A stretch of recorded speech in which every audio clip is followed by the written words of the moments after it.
ஆண்டவரும் இரட்சகருமாகிய இயேசு கிறிஸ்துவினுடைய நாமம் பகிரப்படுவதாக. பிரியமானவர்களே, இந்த காலைவெளி தியானத்திற்கு உங்களை அன்போடு கூட வரவேற்கிறோம். நம்முடைய தியானத்திற்கு ஏதுவாக எபேசியர் நிருபத்திலிருந்து நாம் சிந்திக்க இருக்கிறோம்.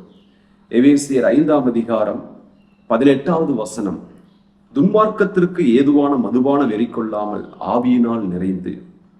அப்போஸ்தலனாகிய பவுல் இங்கே எபேசு நாட்டு விசுவாசிகளை பார்த்து சொல்லுகிறார், நீங்கள் பரிசுத்த ஆவியினாலே நிரப்பப்பட்டவர்களாக இருக்க வேண்டும் என்று.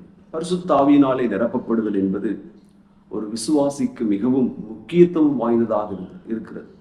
பரிசுத்த ஆவியானவரை உடையவர்களாக நாம் இருக்கிறோம். பரிசுத்த ஆவியானவர் நமக்குள் இருக்கிறார். நாம் ரட்சிக்கப்படும் பொழுது பரிசுத்த ஆவியானவர் நமக்குள் வந்து வாசம் பண்ணுகிறார். அவர் மீட்கப்படும் நாள் வரைக்கும் நம்மோடு கூட இருக்கக்கூடியவராக ஆவியானவர் அங்கே செயல்படுகிறார். ஆனால் பரிசுத்த ஆவியானவராலே நிரப்பப்படுதல் என்பது மற்றொரு விஷயமாக இருக்கிறது. ஆவியானவரை கொண்டிருக்கிறேன், ஆகவே எப்படி வேண்டுமென்றாலும் நான் வாழுவேன், யாருடைய கட்டுப்பாட்டிலும் நான் இருக்க மாட்டேன் என்று ஒரு விசுவாசி சொல்லக்கூடாது.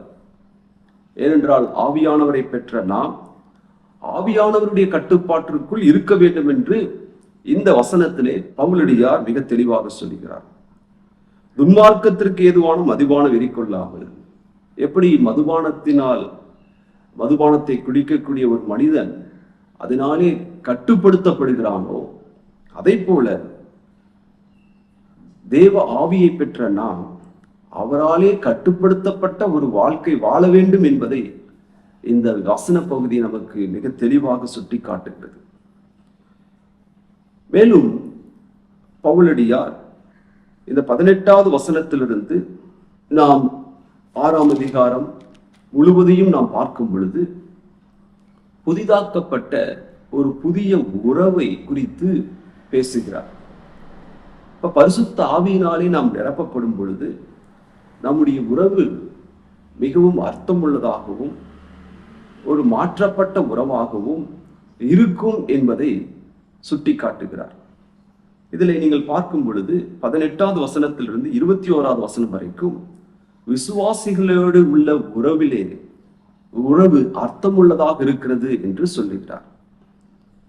அதாவது நம்முடைய கூடி வருதல் அது மிகவும் பிரயோஜனம் உள்ளதாகவும் தேவன் ஏற்றுக்கொள்ளக்கூடிய ஒரு கூடுகையாகவும் இருக்கும் என்று சொல்லுகிறார்.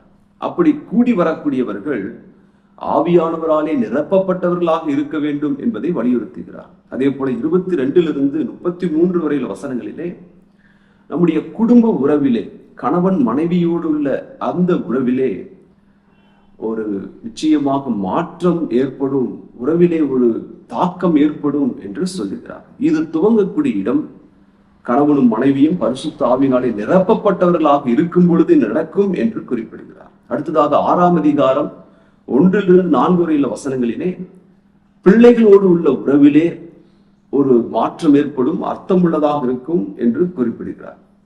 அடுத்து 5வது வசனத்திலிருந்து 9வது வசனம் வரைக்கும் வேலை ஸ்தலத்திலே அங்கே உறவு ஒரு மாற்றம் ஏற்படும் என்று அங்கே குறிப்பிடுகிறார். அடுத்தது 6ஆம் அதிகாரம் 10வது வசனத்திலிருந்து 24வது வசனம் வரைக்கும் உலகத்திலே அங்கே உறவிலே ஒரு பெரிய மாற்றம் ஏற்படும் என்று சொல்லி அங்கே குறிப்பிடுகிறார். அப்ப இவைகள் எல்லாம் நாம் பரிசுத்த ஆவியினாலே நிரப்பப்பட்டிருக்கும் பொழுது இப்படிப்பட்ட உறவுகள் அர்த்தமுள்ளதாக இருக்கும் என்பதிலே பவுலடியார் ஆணித்தரமாக அங்கே குறிப்பிடுகிறார். பிரியமானவர்கள், இன்றைக்கு கேள்வி என்னவென்றால், நம்முடைய கிறிஸ்துவ வாழ்க்கையில் இப்படிப்பட்ட உறவுகள் அர்த்தமுள்ளதாக இருக்கிறதா? தேவ ஆவியினால் நிரப்பப்பட்ட ஒரு உறவிலே நாம் இருக்கிறோமா என்பதை நாம் சிந்தித்து பார்த்தல் மிகவும் அவசியம். முதலாவதாக நாம் பார்க்கும் பொழுது 19வது வசனத்துல நாம் தேவ ஆவியினாலே நிரப்பப்பட்டவர்களாக நாம் இருக்கும் பொழுது நம்முடைய கூடுகையானது அர்த்தமுள்ளதாக இருக்கும், நம்முடைய ஆராதனை அர்த்தமுள்ளதாக இருக்கும், நம்முடைய பாடல்கள் அர்த்தமுள்ளதாக இருக்கும், கர்த்தரை ஸ்தோத்திரிக்கிற அந்த ஸ்தோத்திரம் அர்த்தமுள்ளதாக இருக்கும் என்று பவுலடியார் குறிப்பிடுகிறார். 19வது வசனத்தை பாருங்கள். சங்கீதங்களினாலும் கீர்த்தனைகளினாலும் ஞான பாட்டுக்களினாலும் ஒருவருக்கொருவர் புத்தி சொல்லிக் கொண்டு உங்கள் இருதயத்தில் கர்த்தரை பாடி கீர்த்தனம் பண்ணி நம்முடைய கர்த்தராகிய இயேசு கிறிஸ்துவின் நாமத்தினாலே எப்பொழுதும் எல்லாவற்றுக்காகவும் பிதாவாகிய தேவனை ஸ்தோத்திரித்து தெய்வ பயத்தோடு ஒருவருக்கொருவர் கீழ்ப்படிந்திருங்கள் என்று இங்கே ஒரு கார்ப்போரியல் வர்ஷிப்பை பற்றி இங்கே சொல்லுகிறார். கூடி வந்து கர்த்தரை ஆராதித்தலை பற்றி சொல்லுகிறார்.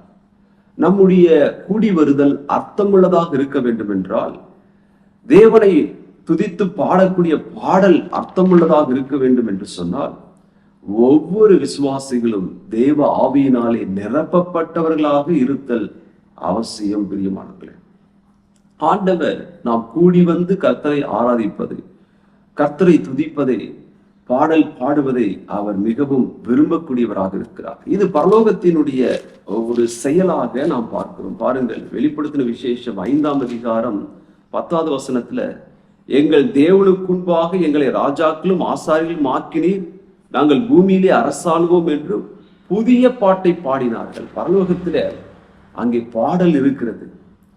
எல்லாரும் அங்கே சேர்ந்து வந்து கர்த்தரை துதித்து பாடுகிறதை நாம் பார்க்கிறோம்.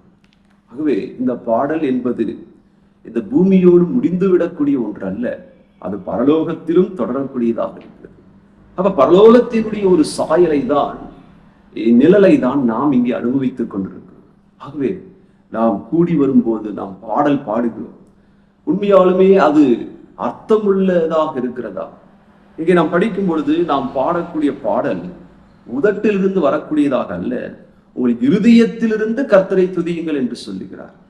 அப்ப நாம் பாடல் பாடும்போது வெறுமனே இன்றைக்கு நாம் எப்படி பாடுகிறோம் என்பதை யோசித்து பார்ப்போம். ஏதோ கடமைக்காக நாம் பாடக்கூடாது, மாறாக இருதயத்திலிருந்து கர்த்தரை துதித்து பாடும்போது அதை கர்த்தர் அந்த ஆராதனையை, அந்த பாடல் அதை அங்கீகரிக்கக்கூடியவராக, அதிலே மகிழ்ச்சியுடையவராக இருக்கிறார்.